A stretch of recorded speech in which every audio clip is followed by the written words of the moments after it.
So we showed you how we sandblast these holes that are up in the top and stuff. So we're going to teach you how to use this little MIG welder.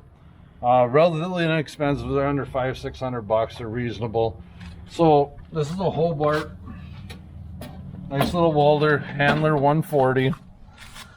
So what we do here, from start to finish, right inside it gives you a little welding guide on what to do and how to do it. So we are on 20 gauge here, steel, and we are using a gas mixture, 75% argon, 25% CO2. It's less spatter, and it's going to give the weld a better appearance. Not that it really matters a lot, but the gas really does help when the final product. So we're using .024 wire, and we're using, this is 20 gauge steel as far as we can figure on this car. That's what we've looked up. So we're going to set 2 and 30 on here. And this guide will guide you right through. Hobart's real good about it. All the manufacturers are real good. They got a little welding guide on there. And we're using straight polarity. Wire's pretty simple. Put your spool on, tighten it up. Don't let the spool spin because your wire will get screwed up. This cap comes off, you unscrew this, it actually lifts up, wire comes through. This is your die.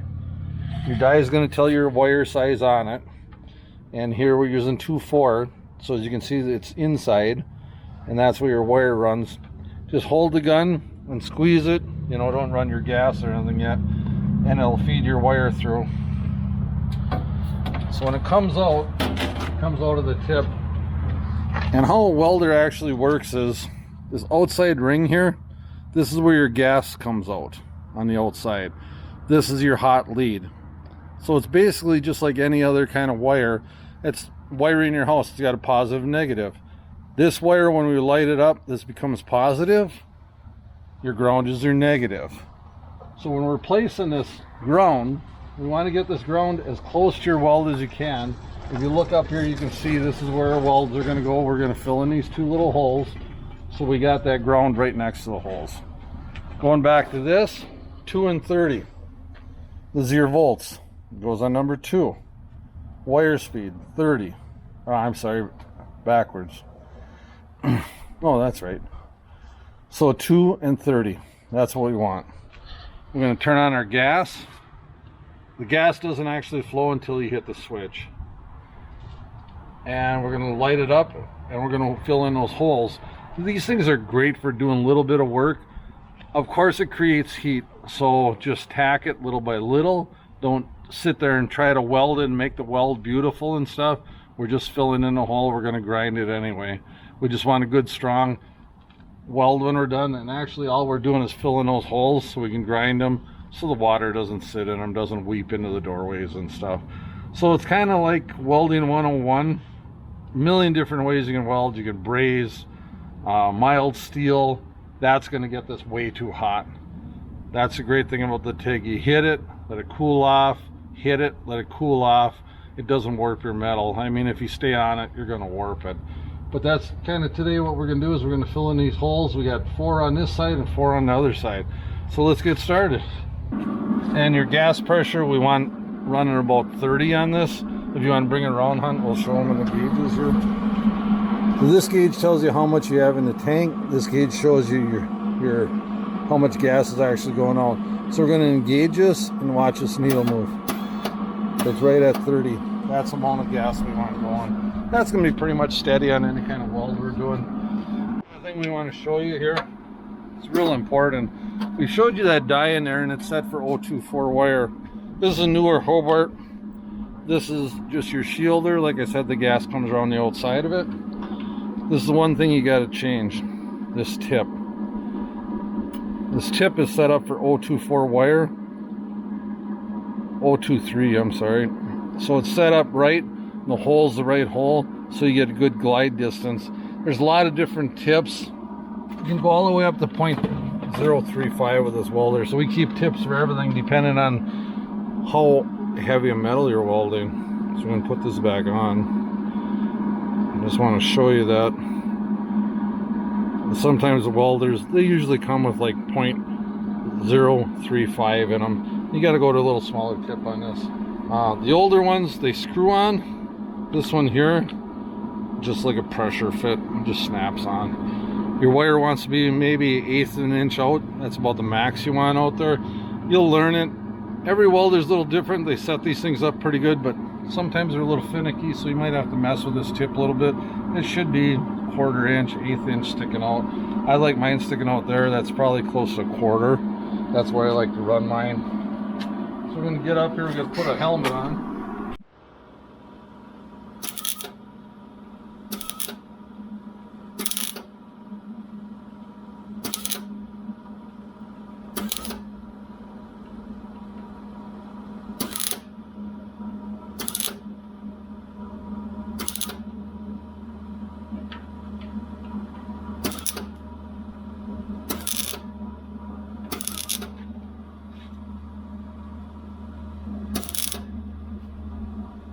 Like we said, we're just doing one hole, put a couple little tacks in there, move down the other one, move up these top ones. This might be a problem up here because you can actually see where the metal is cracked.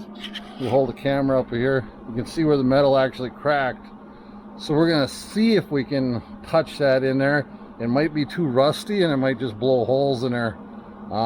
If that happens, we're going to have to weld and cut another patch in there. So let's see what we can do here.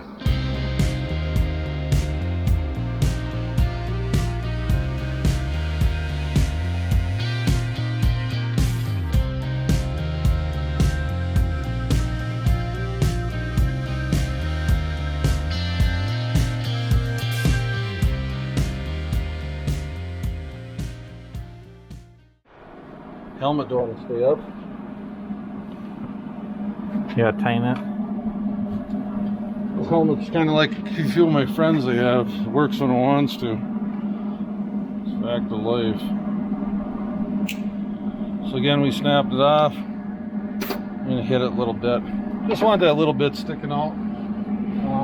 They're filling in nicely. It's going to take a little bit of grinding, of course. And actually, as you can see, that split is actually welding up real nice. Even though it's cracked and stuff, the metal's so heavy there that we're going to be able to keep running a bead down there and clean that up. That's going to look beautiful when we're done. Just got to seal it up. It's coming. We'll do a few more welds in here, and like I said, keep alternating. We don't want it too hot any place. We're going to hit the grinder in there, clean it up, go back in, finish it. It's a slow, tedious process, but you gotta let it cool. So let's keep watching. We'll get in there and start working on the seams and the holes again.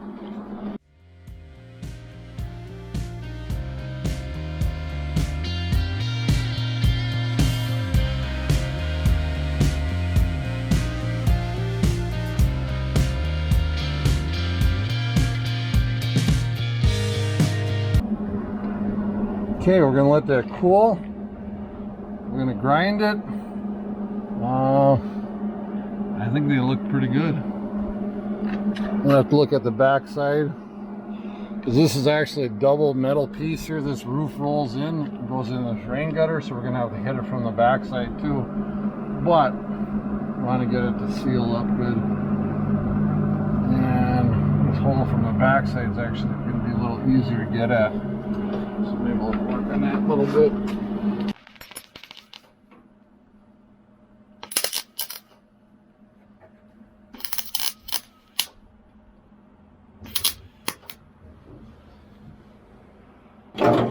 And because that's double up here, the roof rolls into this rain gutter. So we got the front side filled in a little bit. We're doing the back side now. We're just going to tap those in and try to fill them in a little bit. We'll grind them down. So if you want to watch this, we'll get this finished up. And again, got to keep alternating. Don't want it too hot.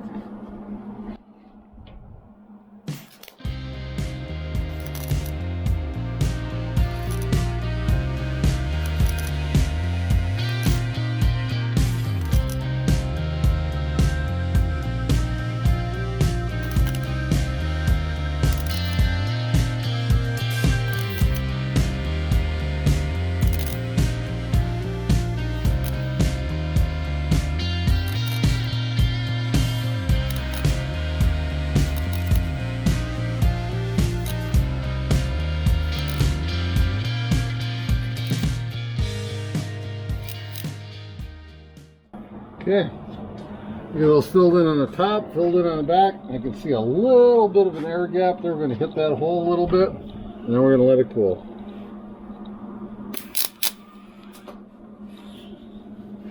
It's nice heavy metal where the two of them come together, so that's sweet. And then we got to tap these little ones a little bit more here from the bottom.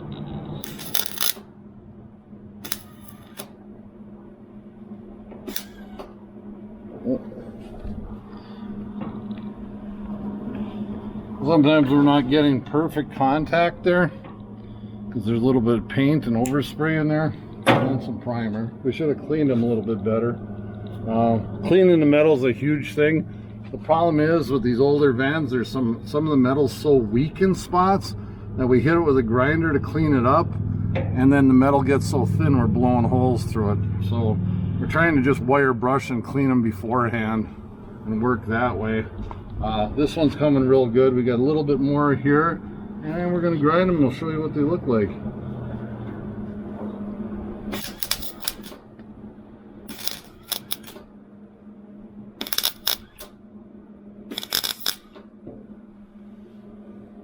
Good enough. Let it cool, we'll grind them down, and we'll keep going on this as much as we can.